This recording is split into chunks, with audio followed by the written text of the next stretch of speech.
সালের এই দিনে আর্জেন্টিনা জিতেছিল স্বপ্নের বিশ্বকাপ। ফুটবল ইতিহাসে সবচেয়ে স্মরণীয় ফাইনালগুলোর একটিতে 28 বছরের অপেক্ষার অবসান ঘটে আকাশি সাদা জার্সিধারীদের। কোটি কোটি সমর্থকদের চোখে ছিল একটাই স্বপ্ন, আর সেই স্বপ্ন ধীরে ধীরে বাস্তবে রূপ নেয় 18 ডিসেম্বর কাতারের লুসাইল স্টেডিয়ামে। এই ম্যাচটা ছিল আবেগ, নাটক আর টানটান উত্তেজনার এক অসাধারণ গল্প। আর্জেন্টিনা এগিয়ে যায়, ফ্রান্স ঘুরে দাঁড়ায়, আবার আর্জেন্টিনা লিড নেয়। প্রতিটা মুহূর্ত যেন শ্বাস আটকে আসছিল।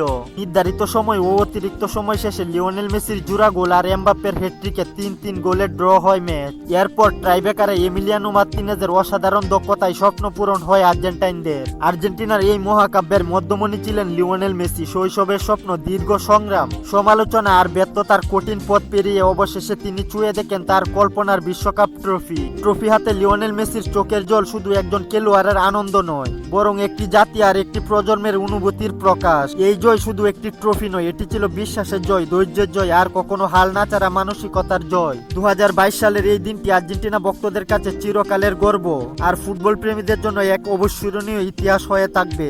আর 18 ডিসেম্বর মানে আর্জেন্টাইন ভক্তদের কাছে গর্বের দিন, রেকর্ডের দিন, স্বপ্ন পূরণের দিন। প্রতি বছর তারা এই 18 ডিসেম্বরকে গর্বের সাথে স্মরণ করে। কমেন্ট করে জানিয়ে দিন আপনার মতামত। খেলাধুলার গুরুত্বপূর্ণ আপডেট পেতে আমাদের চ্যানেলটি সাবস্ক্রাইব করে পাশেই থাকুন।